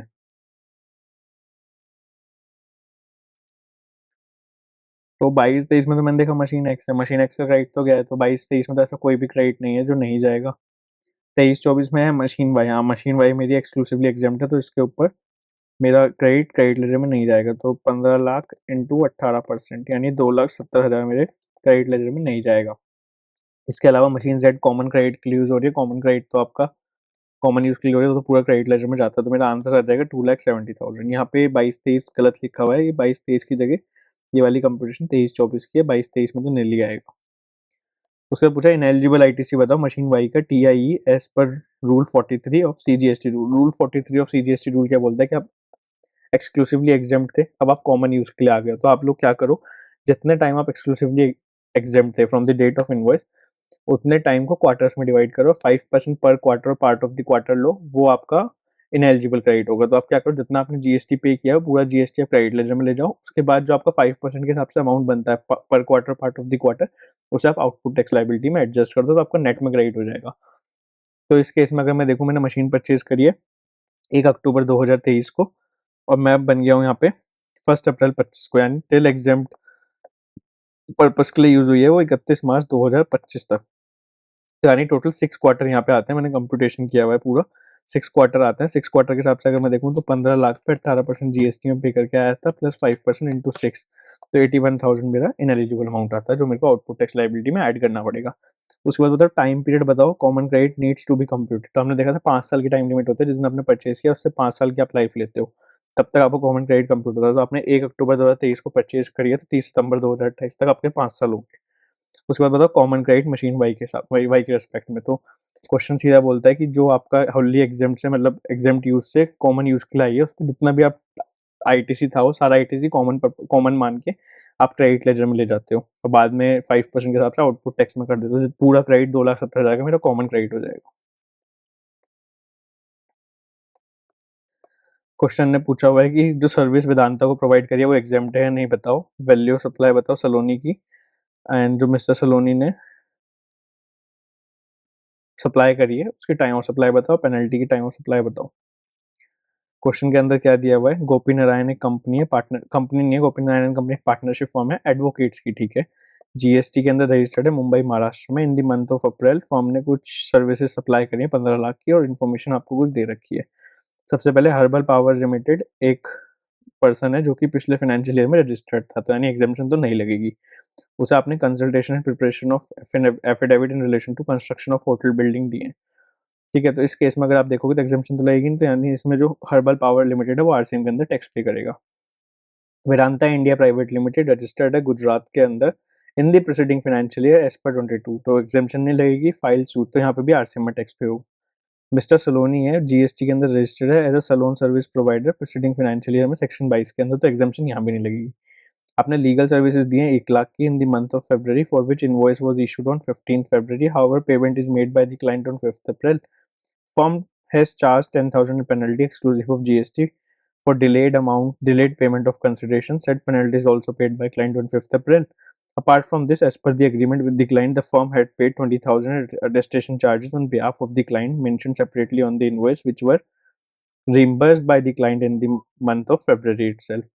तो इसमें सबसे पहले टाइम ऑफ सप्लाई वाला एक इशू आएगा। मैंने सर इनवॉइस कब इशू करा है फॉर्म ने 15 फरवरी को, बट ये कौन सा केस है, ये केस है रजिस्टर्ड पर्सन से आप आरसीएम सर्विस ले रहे हो, तो इसमें डेट रिलेवेंट क्या होता है, पेमेंट बैंक में या बुक्स में whichever is earlier, plus 61st day from the date of invoice. 61st day from the date of invoice मेरा कब बैठेगा, तो ये मेरा 15 फरवरी को इनवॉइस आया है, तो 13 दिन फरवरी के 31 मार्च वाले दिन हो गए, कितने हो गए मेरे 31 प्लस 13 14 हो गए, माइनस 61, यानी मेरा आता है 17 अप्रैल। 17 अप्रैल को मेरे 61st डे बैठेंगे, पेमेंट मेरे को आ गई है 5 अप्रैल की।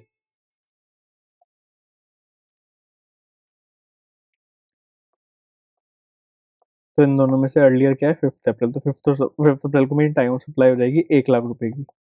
नाउ पेनल्टी का आपने प्रोविजन पड़ा होगा, टाइम ऑफ सप्लाई पेनल्टी जिस दिन रिसीव होती है वो आपकी टाइम ऑफ सप्लाई होती है, तो पेनल्टी रिसीव हुई है वो भी 5 अप्रैल को, तो पेनल्टी की 5 अप्रैल को हो जाएगी। नाउ व्हाट इज 20,000, तो इसमें देखो लिया हुआ है आपने अटेस्टेशन चार्जेस लिए, क्लाइंट के साथ एग्रीमेंट था, इनवॉइस पे सेपरेटली मेंशन है, क्लाइंट ने रिम्बर्स करें, तो ये प्योर एजेंट हो गया, प्योर एजेंट वाली सर्विस हो गई। प्योर एजेंट वाले जो चार्जेस होते हैं वो आप अपने उसमें अमाउंट इंक्लूड नहीं करते, तो 20,000 इन दी कैपेसिटी ऑफ प्योर एजेंट आपने इनकर करे, तो वैल्यू ऑफ सप्लाई नहीं बनेंगे, 1,10,000 वैल्यू सप्लाई बनेगी, जिसकी टाइम ऑफ सप्लाई 5 अप्रैल आ जाएगी। ऑफकोर्स टैक्स आरसीएम में पे होगा। देन टर्नओवर पिछले साल का जो था आपका 50 लाख का था। फर्म सिर्फ लीगल सर्विस प्रोवाइड करती है, कोई भी एक्सपोर्ट इम्पोर्ट नहीं करती। अब ये पूछा whether service provided to Vedanta limited, यहाँ पे जो सर्विस दी थी क्या वो एग्जेम्प्ट है under GST? If not, whether tax is payable under reverse? हाँ, रिवर्स चार्ज के अंदर टैक्स पेबल है, एग्जाम नहीं है. No, since service is provided to a business entity that is registered under GST in the preceding financial year as per the provision of 22. Further, tax shall be payable by the Vedanta under reverse charge. उसके बाद बताओ value supply बताओ जो आपने मेरे से सलोनी को दिया तो हमने बताया था 1,10,000. उसके बाद टाइम ऑफ सप्लाई बताओ तो पूरे 1,10,000 की टाइम ऑफ सप्लाई हो जाएगी आपकी 5 अप्रैल. उसके बाद केस सिनेरियो 29 के अंदर क्या पूछ रहा है? हमसे पूछ रहा है compute the value of examined outward supply for the purpose of ITC reversal. तो नॉर्मल एग्जाम सप्लाई नहीं, आईटीसी रिवर्सल के लिए बताओ करंट फाइनेंशियल ईयर में कौन सा स्टेटमेंट ट्रू है ये बताओ. और ये बताओ कि आपके क्रेडिट लेजर में कितना क्रेडिट होगा, आईटीसी कितना क्रेडिट होगा, और 40 to 43 के हिसाब से कॉमन क्रेडिट बताओ. तो इस क्वेश्चन में मिस्टर वीरा एक ट्रेडर है रेडीमेड गारमेंट्स का, जीएसटी के अंदर रजिस्टर्ड है उत्तर प्रदेश में. उसका टर्नओवर है 1.8 CR करंट फाइनेंशियल ईयर में. टर्नओवर के अंदर 80 लाख टैक्सेबल उसने दिया हुआ है आपका इंटरेस्ट रेट, मतलब कुछ भी नहीं दिया तो हम टैक्सेबल ही मानेंगे. इंटरेस्ट रेट 1 CR जिसके अंदर 15 लाख की एग्जाम सप्लाई है. तो अगर मैं देखूँ टैक्सेबल 85 लाख है, बचा हुआ 15 एग्जाम सप्लाई है. उसकी इनवर्ट सप्लाई क्या है? इंटरेस्ट रेट है 1,30,00,000, उसमें 20 lakh exclusively use for exempt supply है. तो 20 लाख तो exclusively use for exempt supply, बाकी के लिए कुछ नहीं बोला तो हम तो कॉमन मानेंगे. तो इसमें अगर मैं देखूँ तो 80,30,000 मेरा कॉमन हो गया, मेरे को आईटीसी मिल जाएगा. 20 लाख मेरा एग्जाम के लिए हो गया और एग्जाम के लिए आईटीसी नहीं मिलेगा तो आईटीसी नहीं मिलेगा. इंटरेस्ट रेट मेरी परचेज है 46 लाख की, जिसमें 15 जो लाख है वो exclusively use for taxable supply है. तो अगर इस केस में मैं देखूं तो 15 मेरा एक्सक्लूसिवली फॉर टैक्सेबल है, बाकी जो आपका 31 बचा उसके लिए कुछ नहीं बोला तो वो कॉमन हो जाएगा. दोनों के लिए आईटीसी मिल जाएगा मुझे. उसके बाद इसमें लिया हुआ है apart from above Mr Veera has undertaken following transaction during the current financial year. He purchase the pickup van for the purpose of delivering of goods to his customers. तो अब पैसेंजर ट्रांसपोर्टेशन वाला व्हीकल लेते हो up to 13 capacity का, उस पर ITC नहीं मिलता, बट गुड्स ट्रांसपोर्टेशन वाला मिलता है तो मिल जाता है. तो इसके ऊपर आपको आईटीसी मिल जाएगा, प्लस कॉमन पर्पस के लिए यूज होगा. अब इसमें लिखा नहीं कितना एग्जाम कितना टैक्सेबल के लिए होगा, तो हम तो मानेंगे कॉमन पर्पस के लिए होगा. तो उसके बाद उसने शोरूम रेनोवेट कराया, सारे एक्सपेंस पेंडल में डेबिट कर दिए. तो अगर आप कंस्ट्रक्शन ऑफ इमूवेबल प्रॉपर्टी वगैरह वाले कुछ एक्सपेंस होते हैं उन पर आईटीसी नहीं मिलता, बट अगर आप रेनोवेशन रिलेटेड रिपेयर रिलेटेड होते हैं उन्हें पीएनडल में डालते हो तो आईटीसी मिल जाता है. तो इस केस में सारे चार्जेस के ऊपर आपको आईटीसी मिल जाएगा.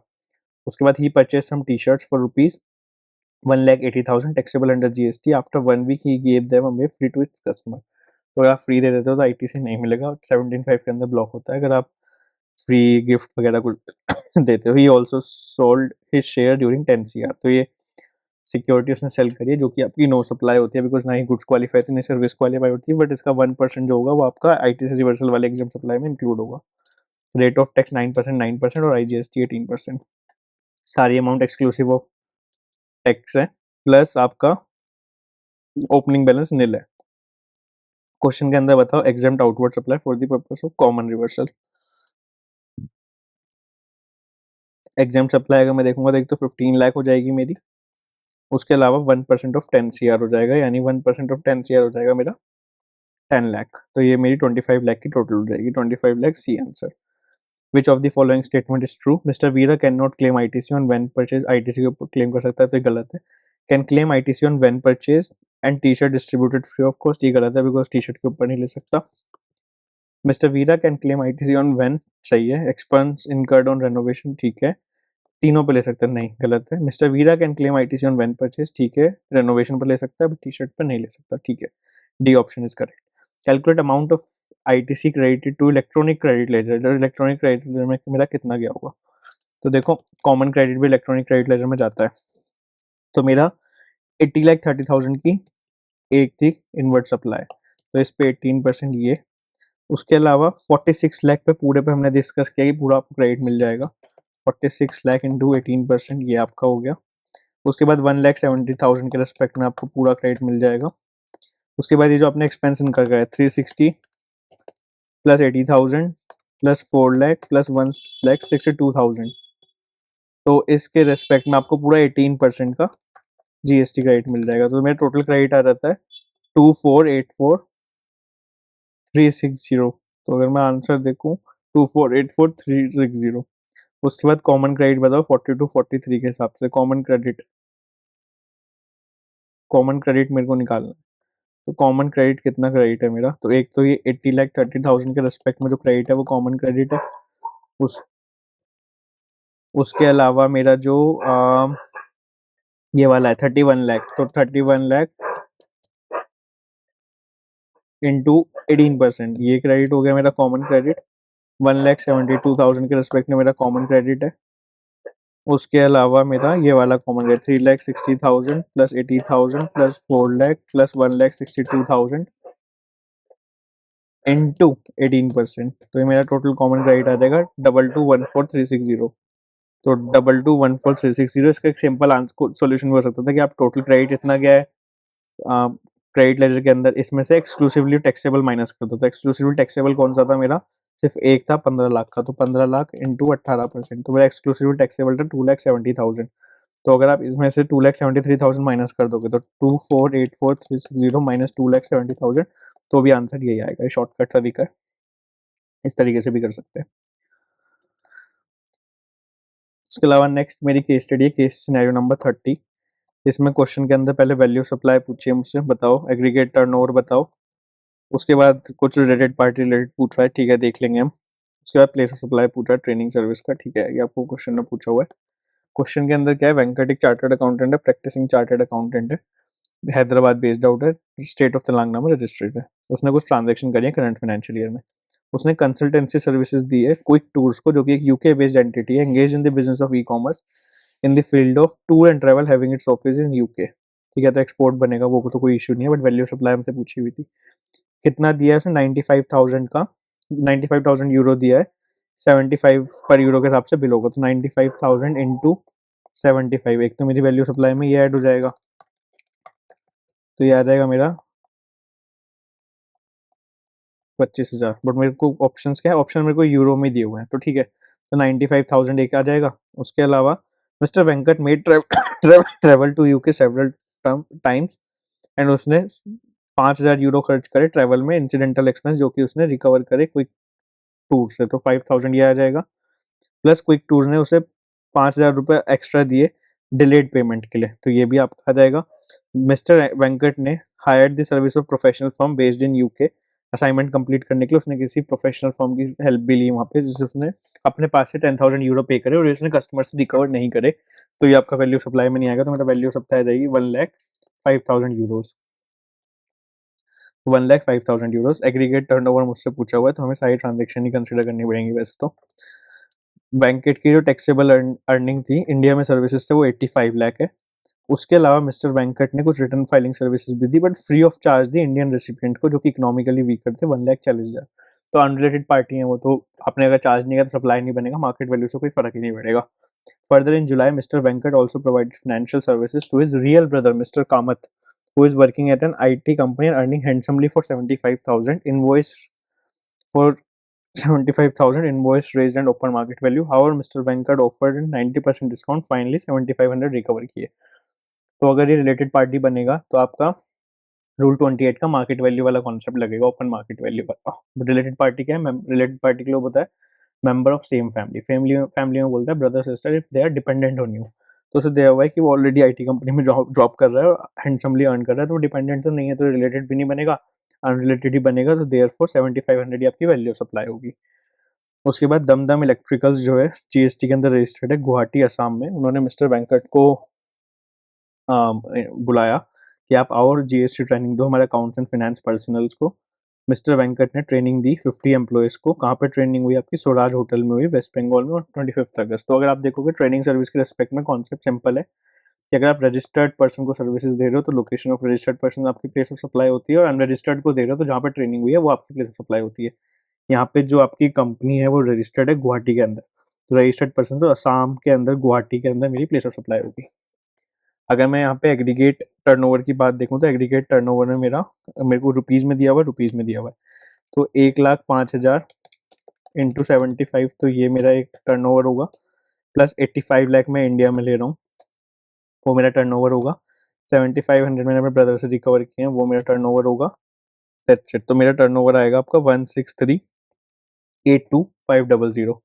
उसके बाद वैल्यू सप्लाई बताओ। अगर मिस्टर वेंकट ने जो मिस्टर कामत को सर्विसेज दी है, वो मिस्टर कामत उसका सन होता ब्रदर की जगह, तो अगर सन होता है तो जो आपके स्पाउस से चिल्ड्रन होते हैं वो इररिस्पेक्टिव डिपेंडेंट है यानी रिलेटेड होते हैं, तो रिलेटेड पार्टी ट्रांजेक्शन बन जाती। उस केस के अंदर अगर आप देखते तो जो 75,000 का इनवॉइस रेज हुआ था, जो क्वेश्चन में दिया हुआ है वही ओपन मार्केट वैल्यू थी, तो ओपन मार्केट वैल्यू आपकी वैल्यू सप्लाई बन जाती है 75,000। प्लेस ऑफ सप्लाई बताओ, ये मैंने बता दिया, गुवाहाटी असम। उसके बाद आपकी केस सिनेरियो 31 आती है। केस सिनेरियो 31 के अंदर क्या हुआ है, कुछ पैकेजेस दिए हुए हैं, उनकी जीएसटी लाइबिलिटी पूछिए, ट्रांसपोर्टेशन गुड्स की पूछिए, कुछ पैकेजेस पूछाएगी सप्लाई है क्या है, वो कुछ वैल्यू सप्लाई पूछिए केटरिंग सर्विसेज की। क्वेश्चन के अंदर क्या है, जसकरण एक रजिस्टर्ड सप्लायर है दिल्ली का, वो supply of bouquet of taxable goods and services कर रहा है, उसने कुछ सप्लाईज करी है। Supply of 20,000 package at the rate of 30 to Sukhija gift shop in Punjab, each packet consist of 2 chocolates, 2 fruit juice and a packet of toy balloons. तो this is your nothing but outward supply और आपकी mix supply, because naturally bundle तो नहीं है। उसके बाद 500 packages दिए उसने, जिसके अंदर एक चॉकलेट एक फ्रूट थी, free gift to Delhi customers on the occasion of Lohri. Cost of each package is 12 but open market value, ठीक है, in ITC has not been taken on items contained in package. सबसे पहली बात, विदाउट कंसिडरेशन सप्लाई नहीं बनेगा। क्या related party वाला schedule para 2 लगेगा, शेड्यूल 1 पैरा 2 नहीं लगेगा, बिकॉज दिल्ली के कस्टमर से अनरिलेटेड है। प्लस शेड्यूल 1 का पैरा 1 लगेगा, नहीं लगेगा, बिकॉज उसने उन गुड्स के ऊपर आईटीसी भी नहीं लिया है, तो ये देयरफॉर नो सप्लाई। उसके बाद केटरिंग सर्विसेज दे रहा है अपने एल्डर ब्रदर को free of cost for his business function in Delhi. Cost of providing set services 55,000 but open market value of such service end of like kind quality is not available. तो बोला brother को दे रहा है जिसका business है, यानी वो डिपेंडेंट तो होगा नहीं, खुद का बिजनेस है, इंडिपेंडेंट रिलेटेड पार्टी नहीं है, देयरफॉर ये भी सप्लाई नहीं बनेगी बिकॉज फ्री ऑफ चार्ज लिया है। ये सब अमाउंट एक्सक्लूडिंग ऑफ जीएसटी थी।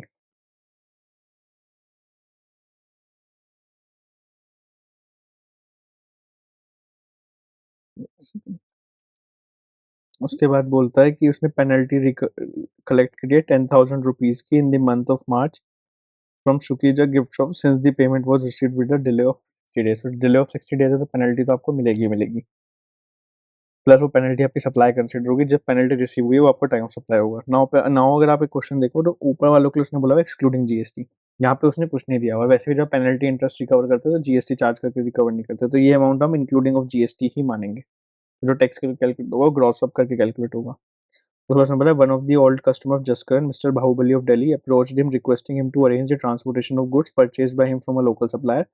Jaskaran arranged the transportation of said goods. Mr. Baul through a truck owned by him for local transport. Transportation of by road का case है, consignment note issue नहीं किया, यानी other than GTA courier agency, therefore it's exempt.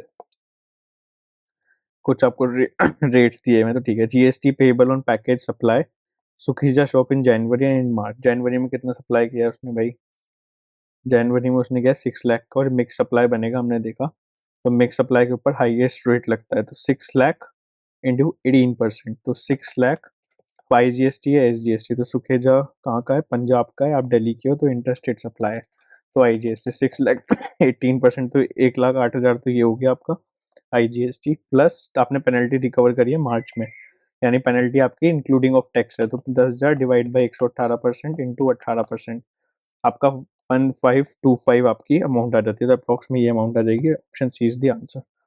उसके बाद transportation of service जो है वो एग्जाम्प्ट है, वो तो हमने अब देख लिया। उसके बाद 500 पैकेजेस जो दिल्ली कस्टमर को दे रहा है, सिंस रिलेटेड पार्टी नहीं है तो without consideration no supply, so not a supply under GST. For the purpose of GST law value of supply on catering service आपको बताओ, तो ब्रदर डिपेंडेंट नहीं है, इंडिपेंडेंट है, तो आपकी विदाउट कंसिडरेशन सप्लाई नहीं बनेगी, देयरफॉर निल, क्योंकि वो सप्लाई नहीं है। नेक्स्ट क्वेश्चन आता है आपका क्वेश्चन नंबर 32। 32 के अंदर हमसे क्या पूछा है, वैल्यू ऑफ आउटवर्ड सप्लाई बताओ, जो कि एग्जाम्प्ट है अंडर सेक्शन 2 क्लॉज 47। 2 क्लॉज 47 के अंदर तीन ही सप्लाई एग्जाम सप्लाई क्वालिफाई होती है, निल रेटेड, होली एग्जाम्प्ट और non taxable. Place of supply बताओ जो उसने ट्रांसपोर्टेशन की सर्विस दी है, ठीक है सॉरी, एग्रीगेट टर्नओवर वो पूछ रहा है, वैलिडिटी ऑफ यूएबल पूछ रहा है, और टीडीएस की लायबिलिटी पूछ रहा है। क्वेश्चन के अंदर दिया हुआ है सुदर्शन ट्रांसपोर्ट एजेंसी एसटीएएल एक कंपनी है, बॉडी कॉर्पोरेट है, रजिस्टर्ड है जयपुर राजस्थान के अंदर, ट्रांसपोर्टेशन ऑफ गुड्स करती है और कंसाइनमेंट इशू करती है, मतलब जीटीए है। ये पैरे के अंदर ऐसे दिया हुआ है, रेलेवेंट नहीं है। It has provided the following detail in the current financial year. उसने ट्रांसपोर्टेशन सर्विसेज दी है फार्मर्स को राजस्थान में for transportation of agriculture produce. तो एग्रीकल्चर प्रोड्यूस के ट्रांसपोर्टेशन की सर्विस अगर जीटीए देता है तो आपका एग्जाम्प्ट होता है, तो इट्स एग्जाम्प्ट। STL ने बस दी है रेंट पे ABC ट्रैवल को, who provided service transport of students staff faculty to higher secondary school in Rajasthan affiliated to CBSE। STL charge तो GTA इस तरह की सर्विस देता है रेंटिंग वाली। अब अगर बस बेसिकली बस रेंटिंग पे देते हो किसी भी ऐसे ट्रैवलर को जो कि स्कूल में ट्रांसपोर्टेशन सर्विस प्रोवाइड करता है, तो वो भी आपकी एग्जेम्प्ट होती है। उसके STL also had entered into a contract with local authority in Rajasthan to provide services by way of transportation of relief material। तो GTA का कोई relief material related transportation service देता है तो वो भी आपकी एग्जेम्प्ट होती है। उसके बाद आपका एक बैंक है भुवनेश्वर में रजिस्टर्ड है, उसने अपने ब्रांच मैनेजर को 1 ईयर डेप्यूटेशन पे भेजा स्पेसिफिक प्रोजेक्ट के लिए भोपाल मध्य प्रदेश। अब उसने क्या किया, मिस्टर चंपक की फैमिली जो स्टेशन थी कानपुर के अंदर, उसके साथ बैंक ने क्या किया, STL के साथ एक कॉन्ट्रैक्ट एंटर किया कि जो मिस्टर चंपक के गुड्स है वो आप कानपुर से भोपाल लेके जाओगे 1,50,000 के लिए। तब यहाँ पे GTA सर्विस दी जा रही है। GTA सर्विस किसे दे रहा है, रेसिपिएंट कौन है, तो रेसिपिएंट यहाँ पे कौन है, bank. Bank is a registered person because ultimately contract bank ने किया कि आप मेरे एम्प्लॉय के गुड्स ट्रांसपोर्ट करोगे प्लस बैंक मेरे को पैसा देगा, तो रेसिपिएंट इज बैंक। तो उस केस में क्या होता है कि जहाँ बैंक रेसिपिएंट है यानी recipient is a registered person, therefore specified recipient तो नहीं है, तो एग्जेम्पशन तो नहीं है। उसके बाद सिंस बैंक इज मतलब स्पेसिफाइड रेसिपिएंट है, देयरफॉर एग्जेम्पशन तो नहीं है। उसके अलावा RCM में अगर आप देखोगे तो रजिस्टर्ड पर्सन को अगर आप GTA सर्विस देते हो तो उसमें RCM लगता है, तो उसमें बैंक आपका RCM के अंदर टैक्स पे करेगा। उसके बाद जो आपका नेक्स्ट आता है वो आता है STL transported defence equipment. Defence equipment का ट्रांसपोर्टेशन GTA करता है तो वो एग्जेम्प्ट है। STL provided service of transportation of goods to a cooperative society in Rajasthan which was newly constituted hence not registered under GST law। Society को अगर आप GTA service देते हो चाहे वो रजिस्टर्ड हो या ना हो, उसकी एग्जेम्पशन नहीं होती, प्लस उसे RCM के अंदर टैक्स पे करना पड़ता है। उसके बाद में दिया हुआ while transporting the goods of said cooperative society STL generated e-way bill 12/5 पे उसने जनरेट किया, और एग्जाम सप्लाई केस में भी ई-वे बिल तो जनरेट करना ही पड़ता है। The goods were to be transported for distance of 220 kilometre, to every 200 kilometre आपको 1 डे मिलता है, और एडिशनल 200 किलोमीटर या उसके पार्ट के लिए आपको 1 डे मिलता है। तो 220 के लिए आपको 2 डे मिलेंगे। ई-वे बिल बनाया था आपने मंडे 12/4 पे, तो 2 दिन होंगे मेरे वेंसडे और थर्सडे के 12/4, ठीक है।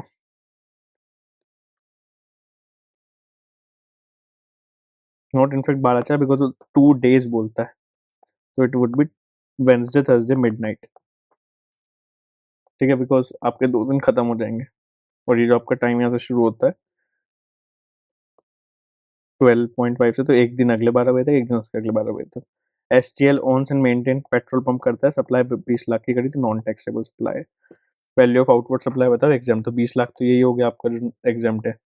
उसके बाद 2 लाख ये हो गया, 5 लाख ये हो गया, 2.5 लाख ये हो गया, आपका 5-5.5 लाख ये हो गया, और 20 लाख ये हमने देख लिया, टोटल मिला के आपका 35 लाख का आएगा। फर्स्ट का ये आंसर है। प्लेस ऑफ सप्लाई सर्विसेज की बताओ, transportation of house hold goods mister Champak ने दिए प्रोवाइडेड टू STL। तो अगर आप ट्रांसपोर्टेशन सर्विसेज देते हो रजिस्टर्ड पर्सन को, तो उस केस में क्या होता है कि जहाँ पे आपका रजिस्टर्ड पर्सन लोकेटेड है वो आपकी प्लेस ऑफ सप्लाई होती है। तो अगर आप देखोगे मेरा रजिस्टर्ड पर्सन बैंक जो था वो उड़ीसा में रजिस्टर्ड है, तो मेरा रजिस्टर्ड पर्सन उड़ीसा में है, तो मेरी प्लेस ऑफ सप्लाई उड़ीसा होगी। एग्रीगेट टर्नओवर बताना है करंट फाइनेंशियल ईयर का, तो एग्जाम सप्लाई भी इंक्लूड होती है, तो 2 lakh plus 5 lakh plus 2.5 lakh plus 1.5 lakh plus 5.5 lakh plus 3 lakh और plus 20 lakh, because non taxable supply मेरी एग्जाम टर्नओवर में आती है। तो मेरा करंट फाइनेंशियल ईयर का टर्नओवर आ जाएगा, ये गलत मार्क किया हुआ है मैंने, 3954/0। उसके बाद मैंने बता दी ये बिल कब तक वैलिड रहेगा, वेडनेसडे थर्सडे 12 मिडनाइट तक। उसके बाद TDS रिक्वायर्ड है डिडक्ट करने के लिए, तो अगर आप देखोगे ट्रांजैक्शन लोकल अथॉरिटी वाली जिसमें TDS इम्प्लीकेशन आ सकता था वो एग्जाम्प्ट है, और एग्जाम्प्ट के केस में TDS डिडक्ट नहीं करना होता। So no TDS since it's an exempt supply. Quickly हम इसलिए कर रहे हैं बिकॉज अब लेस देन 1 मंथ है एग्जाम में, तो आपके कॉन्सेप्ट भी रिवाइज हो रहे हैं, प्लस आपने अगर नहीं देखे केस स्टडी अभी तक तो आप भी इसे देख पा रहे हो। Time of supply of goods बताओ, जो आपने चरणजोत को करें, टाइम ऑफ सप्लाई बताओ, इसमें भी टाइम ऑफ सप्लाई बताओ, GST attributable to output supply बताओ, and value of all supplies involved in the above case scenario सबका बताओ, ठीक है। तो मिस्टर हरि मुकुंद हार्डवेयर एक पार्टनरशिप फर्म है जो कि उत्तर प्रदेश में रजिस्टर्ड है, supply of door and window fitting करते हैं across India. In the month of October उन्होंने फॉलोइंग ट्रांजेक्शन करी है, एक हरियाणा में सेल करी है, एक पंजाब में करी है, राजस्थान में करी है, कर्नाटका में करी है। टैक्सेबल वैल्यू दी हुई है, डेट ऑफ इनवॉइस दिया हुआ है, date of receipt of payment दिया हुआ है, date of removal of goods दिया हुआ है। उसके बाद बोला एप्लीकेबल टैक्स रेट आपका 18% और CGST SGST 9% है। गुड्स जनरली पंजाब में, हरियाणा में, राजस्थान में सेकंड डे पे रिसीव हो जाते हैं डेट ऑफ रिमूवल से, वेयर कर्नाटका में 5 दिन लगते हैं। हरी मुकुंद हार्डवेयर 2% कैश डिस्काउंट देता है कस्टमर को अगर आप एडवांस पेमेंट कर देते हो, यानी यार जिस दिन गुड्स रिमूव हुए हमारे पास से उसके 15 डेज के अंदर पेमेंट कर देते हो, और क्रेडिट नोट इमीडिएटली इशू हो जाता है। और बायर भी नेसेसरी लीगल एक्शन ले लेता है, यानी ITC रिवर्स वगैरह कर देता है। To supply such goods as aforesaid it received services from a local GTA, namely Khatusam Transporter Unregistered, who raised a consolidated invoice on 22nd October for which payment was made on 27 दिसंबर। तो एक unregistered GTA से अगर आप RCM service ले रहे हो तो आपको सेल्फ इनवॉइस रेज करना होता है। तो टाइम ऑफ सप्लाई के केस में जहाँ पे रेसिपेंट को इनवॉइस रेज करना होता है, पेमेंट रिलेवेंट होती है plus date of self invoice होती है। लेकिन इस क्वेश्चन के अंदर ICAI ने सोल्यूशन में अगर आप देखोगे, सोल्यूशन चलो जब वो MCQ आएगा तभी हम देख लेंगे। GST रेट दिया हुआ है। टाइम ऑफ सप्लाई बताओ जो आपने चरणजोत को हार्डवेयर करा है। चरणजोत का है मेरा यहाँ पे। तो गुड्स के केस में जनरली टाइम ऑफ सप्लाई क्या होती है? गुड्स के केस में जनरली टाइम ऑफ सप्लाई होती है अगर इनवॉइस टाइम पे इशू हुआ है तो डेट ऑफ इनवॉइस, अगर टाइम पे इशू नहीं हुआ तो last date, plus earlier of payment in bank और payment in books whichever is earlier. लेकिन एडवांस पेमेंट वाला क्लॉज जो होता है वो एप्लीकेबल नहीं होता, उसकी एग्जाम्पशन दी हुई है उन्होंने। सिर्फ स्पेसिफाइड एक्शनेबल क्लेम अगर सप्लाई कर रहे हो तो एडवांस पे टैक्स लगता है, या फिर आप कंपोजिशन डीलर हो तो टैक्स लगता है। तो अगर मैं देखूँ मेरा इनवॉइस कब रेज हुआ है, मेरा इनवॉइस रेज हुआ है 12 अक्टूबर को, और हमें पता है गुड्स के केस में goods before at the time of removal आपको इनवॉइस रेज करना होता है। मेरे गुड्स रिमूव हुए थे 10 नवंबर को, तो मेरा इनवॉइस 10 नवंबर तक रेज होना चाहिए था। लास्ट डेट 10 अक्टूबर, सॉरी लास्ट डेट 10 अक्टूबर है, डेट ऑफ इनवॉइस 12 है, तो मेरा लास्ट डेट वाला क्लॉज लगेगा प्लस पेमेंट। पेमेंट के बारे में इन्होंने कुछ बोला है, तो पेमेंट इन्होंने बोला है 10 नवंबर को आई है, तो अर्लियर क्या है 10 अक्टूबर, तो मेरे केस में 10 अक्टूबर मेरा टाइम ऑफ सप्लाई हो जाएगा।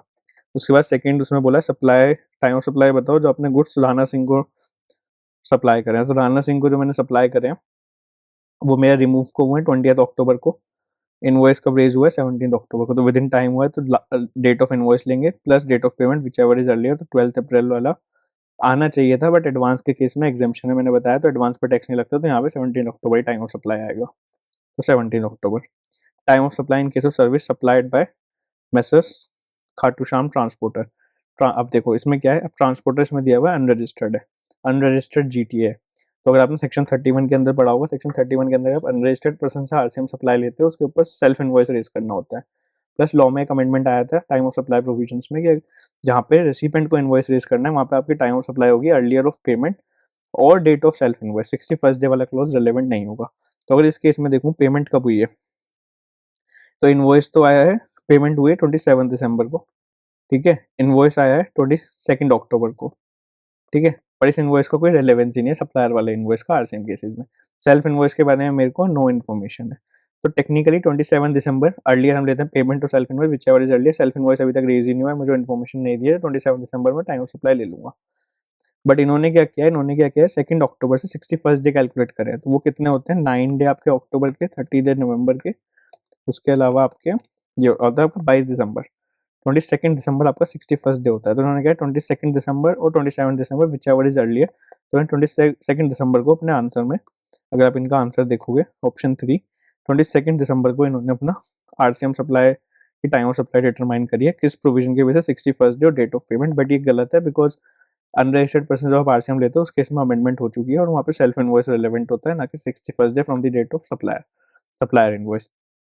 सिंस इसमें सेल्फ इनवॉइस बताया नहीं तो हम डेट ऑफ पेमेंट की टाइम ऑफ सप्लाई लेते, 27 दिसंबर आंसर होना चाहिए था, या फिर क्वेश्चन मॉडिफाई करके सेल्फ इनवॉइस की वो डेट देते, बट इन्होंने नहीं दी।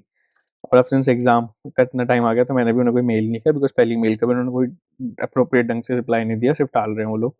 तो अब 1 महीने पहले कोई फायदा नहीं, बट हाँ ये कॉन्सेप्चुअल मिस्टेक है, अमेंड नहीं हुआ है ये क्वेश्चन एज पर लेटेस्ट अमेंडमेंट, बिकॉज यहाँ पे बहुत क्लियरली दिया हुआ है कि आपने लोकल GTA से सर्विस ली और वो अनरजिस्टर्ड है, यानी आप अनरजिस्टर्ड पर्सन से GTA सर्विस ले रहे हो, यानी आप आपका RCM आपके ऊपर लग रहा है प्लस आपका सप्लायर अनरजिस्टर्ड है, तो वो सप्लायर इनवॉइस का रेफरेंस नहीं, रिलेवेंस नहीं रह जाएगा।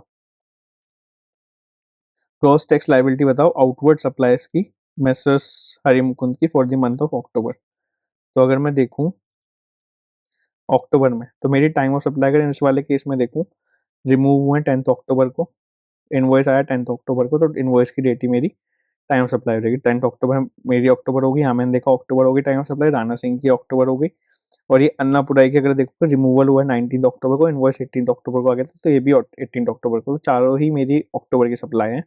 तो अगर मैं चारों को ऐड कर दूं 5,75,000 प्लस 325,000 2,70,000 प्लस 3,75,000, ठीक है 15,45,000 वैसे तो मेरा टोटल बैठता है। बट देखो क्वेश्चन के अंदर दिया हुआ है 2% कैश डिस्काउंट मिलेगा अगर एडवांस पेमेंट कर देते हो या with in 15 days of removal कर देते हो।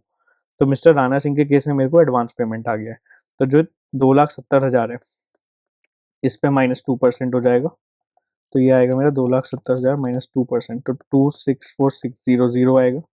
उसके अलावा विद इन 15 डेज मेरे को पहले वाले केस में हुआ है, यानी 5,75,000 का मैं 2% अगर माइनस कर दूंगा तो ये आएगा 3,91,000। इसके अलावा नॉर्मल आपका 3,25,000 और 3,75,000, तो मेरा वैल्यू सप्लाई आ जाएगा 264,600 प्लस 391,30 325,30 372 3,55,600, और मेरे को टैक्स रेट दिया हुआ है क्वेश्चन के अंदर, टैक्स रेट मेरे को इन्होंने दिया हुआ है, एक सेकेंड,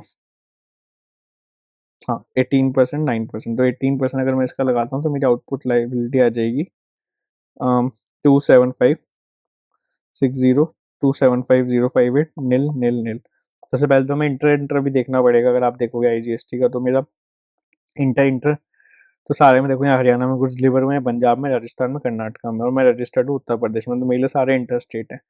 और अकॉर्डिंगली अगर मैं देख लूँ तो 5,75,000 अगर हम वही कैलकुलेशन देखें -2% इतना होता है, 3,25,000 में पूरा ले लूँगा, बिकॉज इसमें ना ही 15 डेज के अंदर पेमेंट हुई है और ना ही एडवांस पेमेंट हुई है। उसके बाद 2,70,000, इसमें से भी मेरा आपकी इसमें एडवांस पेमेंट 2% यहाँ से चला जाएगा, तो 3,75,000 पूरा ले लूँगा, तो मेरी टैक्स लायबिलिटी आएगी 275,058 IGST।